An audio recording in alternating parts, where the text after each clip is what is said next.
second. Heal up.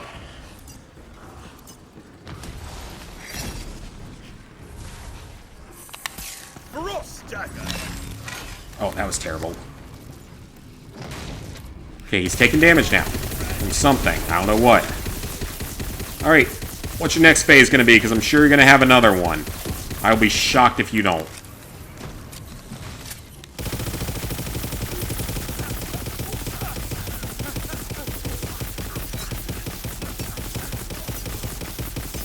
Oh god, mushrooms down.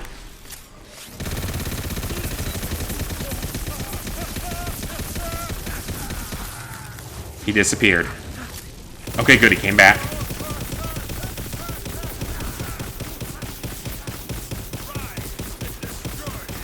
Just go down already! How do you have health left?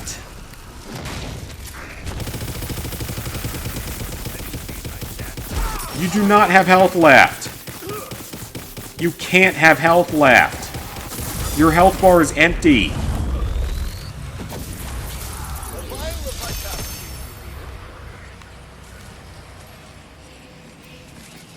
That was one of the worst things I've ever dealt with in my life in gaming. How did anyone on this planet think that was well designed? Or fair? Or anything? Fuck it, I'm out of here. Oh my god. That was one of the worst things I have ever played in my life. Hour and 31 minutes. It's done. Platinum's done. Hey guys, it is NCS Fan 001 here, welcoming you to the road to my 855th and 856th Platinum trophies. Today's games are the PS4 and PS5 versions of Tiny Tina's Wonderlands. So this is, at the time of recording, the most recent Borderlands game, though it's possible that by the time this video goes up, Borderlands 4 might actually be out, depending on how long it takes me to get everything caught up and all. But anyways, this game is, well, it's the worst game in the Borderlands franchise by a mile, in all honesty. I really did not like this game. I had just a lot of issues with it. It's so boring is a big part of it. Like, again, that's probably the biggest crime of this game, is just how boring of a game it is. I mean, how do you make a Borderlands game boring? I really don't understand, but they actually managed to do it here. Okay, so that's a black, whatever it's called, black pewter, however that's pronounced in this. It's a Jacob's weapon, but that's its old school name. But anyway, this is the final side quest I have to complete for a miscellaneous trophy, and then we will have the Platinum. I already did the PS4 version. I did that one live on a stream. That stream was extremely long. It took like 4.5 to 5 hours to beat the final boss. Well, not even the final boss. It was the Chaos Chamber was what I was doing for most of it, because the Chaos Chamber was an absolutely miserable experience. Because go back and look at that stream, and you will see just how awful it was to me on that final run. And it's like everyone else in the chat, and no one had ever seen a boss do that on like just Chaos 15 or 16 or whatever it was at the time.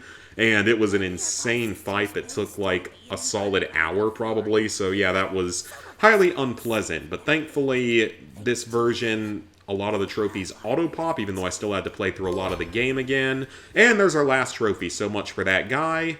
And Bunker Mastered. Thank God I never have to play this stupid game ever again. I am very happy about that because, like I said, not a pleasant experience in the slightest. Making a Borderlands game this boring should be illegal, but somehow they did it.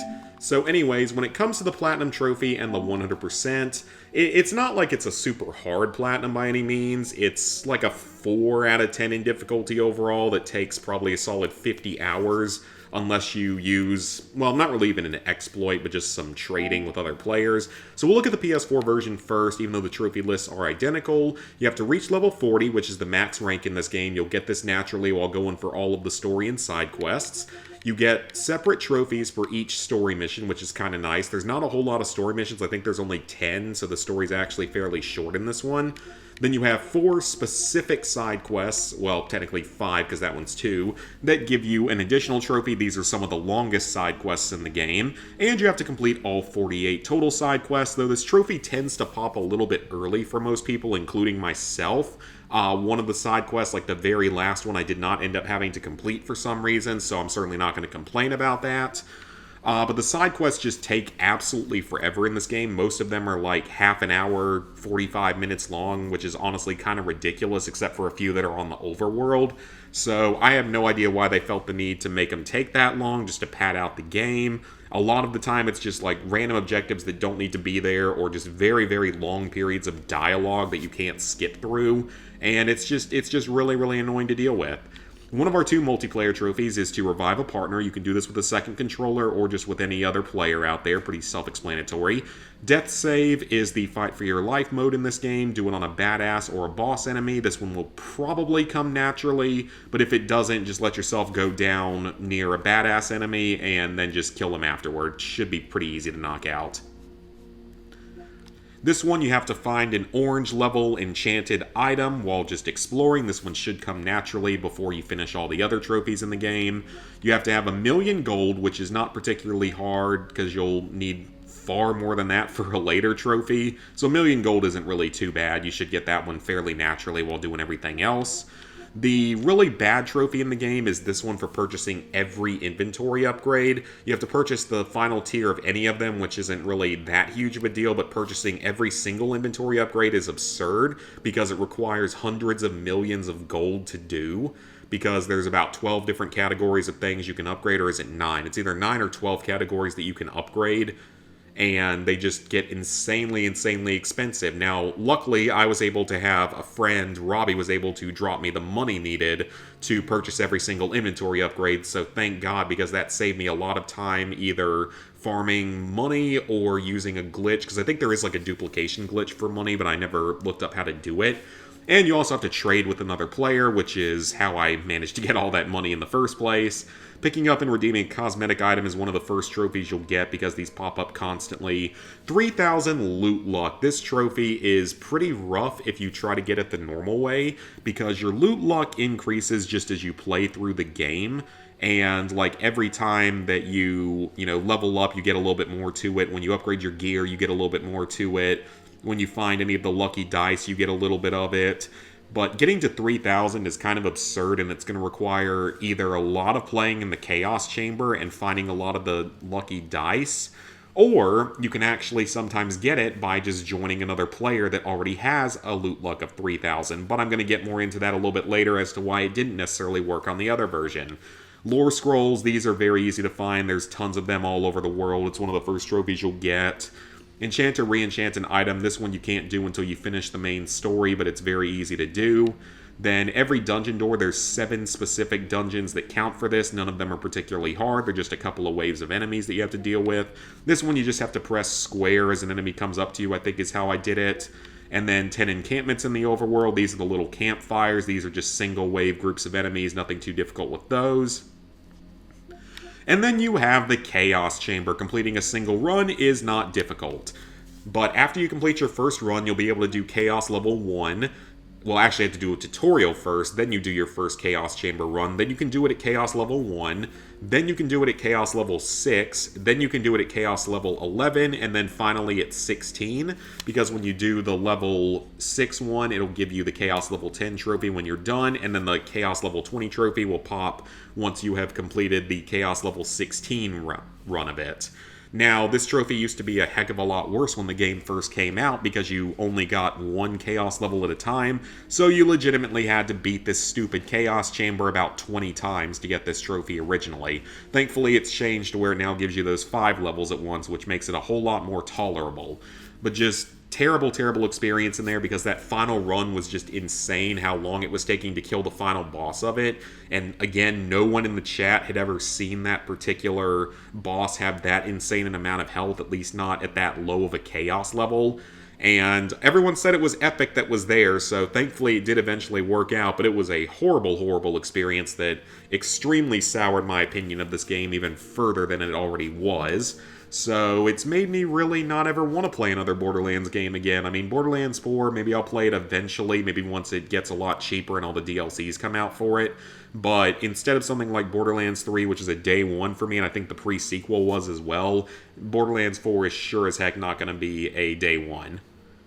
Now, as for the DLCs, the game has 4, and they're all basically the exact same thing. So, with them, you have to go into these new sort of challenge stages, and they're basically like Chaos Chamber runs where you have to clear like 5 or 6 areas full of enemies, sometimes with additional objectives with them, and then you have to defeat a final boss in them. Now, this particular DLC went a little bit differently, but with the other DLCs, I got the trophies at the same time because I was able to jump into Drez's game because he had already finished all of these, so we only had to play one run on the highest difficulty level of 4, which saved me a whole lot of time on these DLCs. Because normally you would have to complete them 4 total times. The first time you complete it, you would get the first trophy for winning it, and then you would have to complete it 3 more times to be able to finish it on the highest difficulty, which is where you would get this second set of trophies. So, the first 2 boss fights weren't... Oh, that's not good.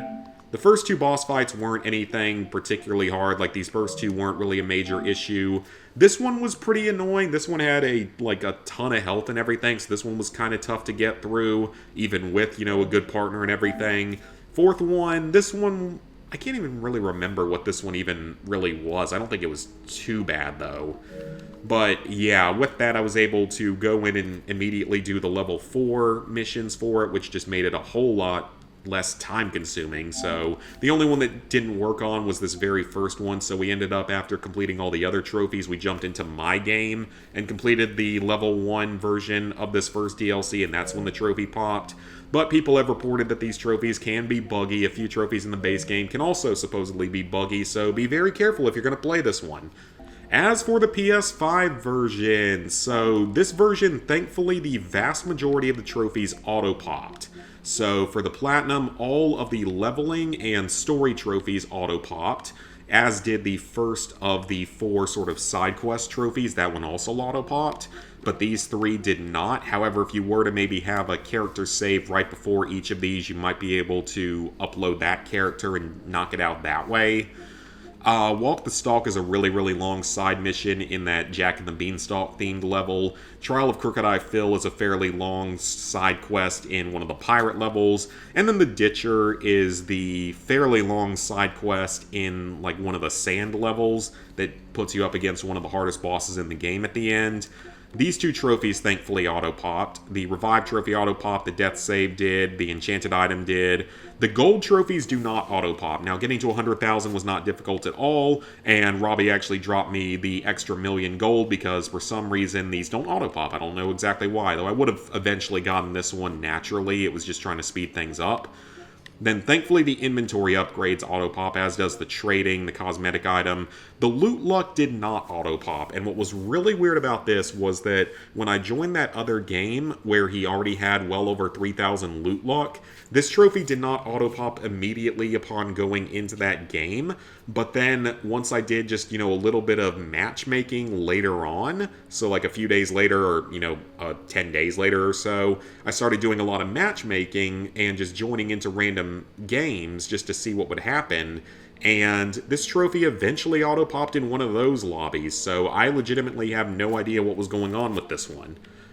And then all these other trophies down here auto-popped, as did all the Chaos level trophies. Thank God, didn't ever have to do that again. So the second run wasn't anywhere near as bad because I didn't have to complete anywhere near as much of the game. But I did have to end up completing the story again in order to get all these 3 special side quests unlocked and then complete them, and to get that level up for the loot lock, and then just the money ones weren't really too much of a problem, but I did still end up having to replay a majority of the game, even though I didn't have to replay all of it.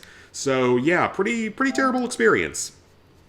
As for the DLC, for some reason, once again, only half the trophies auto-popped. Now, thankfully, it was the more difficult trophies. So beating each of the bosses on the highest difficulty level did auto-pop, which was great because that's by far the harder trophies.